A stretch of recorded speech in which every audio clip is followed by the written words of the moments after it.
So this is probably take number 256 of this. But you know what? The upteenth time is always the charm. So let's try it again, shall we? If this is the first time that you're coming to my page, welcome. My name is Alex.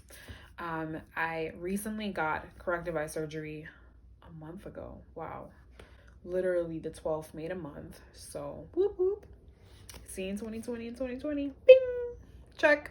But yes.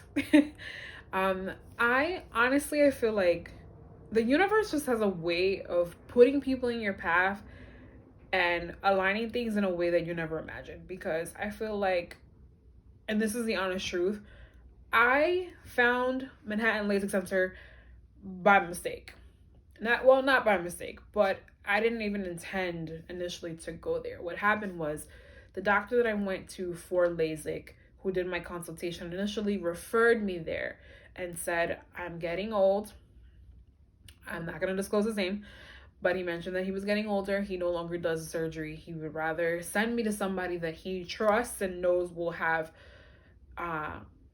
great results and that he feels comfortable with. And so there was the birth of Manhattan LASIK Center in my mind. Of course, I went home like any Inspector Gadget, Sherlock Holmes, whoever. I went home and I did my research. I think I sat there for probably a few weeks. I'm almost embarrassed to say that, but I did. Just reading and reading reviews and reading reviews and reading reviews, and every review was better than the last review. It was like, wait, how could it be that a facility could be this great, that everybody has like these 5-star reviews? How could that be? I didn't believe that. I said, you know what, maybe this is gimmicky. I'll go and I'll see. It's free after all. And I went.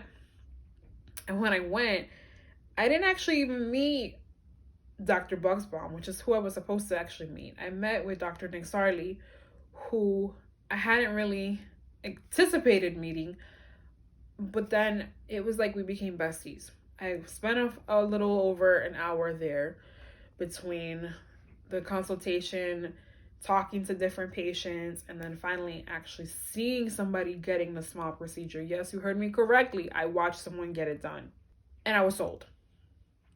I said, I have to come here. I have to do it here. I can't go anywhere else. And I actually didn't have any backup options. I didn't have like a second and third opinion. It was like, no, I'm gonna go here. And so I made my appointment. And I remember being nervous the day that I went in. I wanted to give myself time before I recorded this, but I will say, yes, I was nervous, but at the same time, they were great. They did give me the option if I wanted to have a little bit of volume. And so I did do that.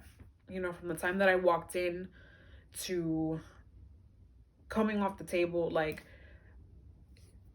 Dr. Nick Sarley is amazing. He is amazing.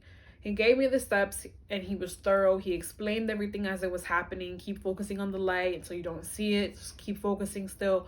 Like, I didn't feel like I didn't know what was coming next because I had watched the procedure. And having done it with him, it felt comfortable because we had already built that rapport.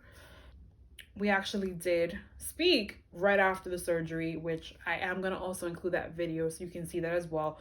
Like, I had just gotten it done. There was no lag time I got, literally, they were helping me off the table and I was speaking about my experience.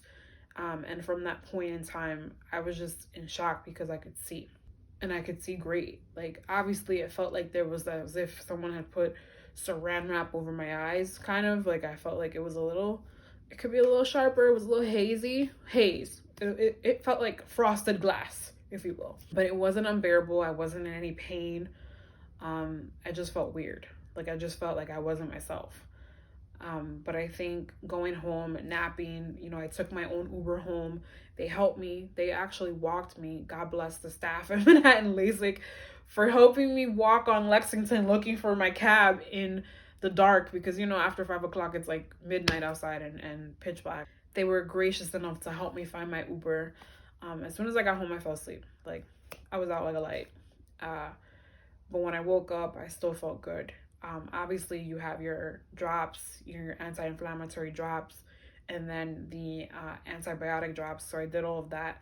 Waking up the next day, I felt fine. I had a little instance of dry eye, but they give you artificial tears. So I just popped that in. and I felt great. The next day was also my follow-up procedure, so I went back into the office, and I was shocked to find out that I was already seeing 20/20. Literally the next day, I was already seeing 20/20. So I walked out cocky, like, okay, that's it. I'm great. You know, obviously, when you go through such a experience, you're used to grabbing for your contacts and grabbing for your glasses, and it felt weird almost to walk outside and not need any of that. And every day it's gotten easier and easier to just wake up. Like, it feels like I'm a brand new person. And I can't explain how gracious I am to have the opportunity to even have the procedure. It did something for me and my self-confidence. Like, I never felt confident wearing glasses. I never felt comfortable having to pop contacts in, or I ripped it and have to wear it anyway. Like, I went through so much struggle when it came to glasses and contacts that I was so ready to be done. Had I not found the staff at Manhattan LASIK, I don't know what I would have done. So overall, the procedure was very, very painless. Recovery time is little to none. The next day I felt good to go.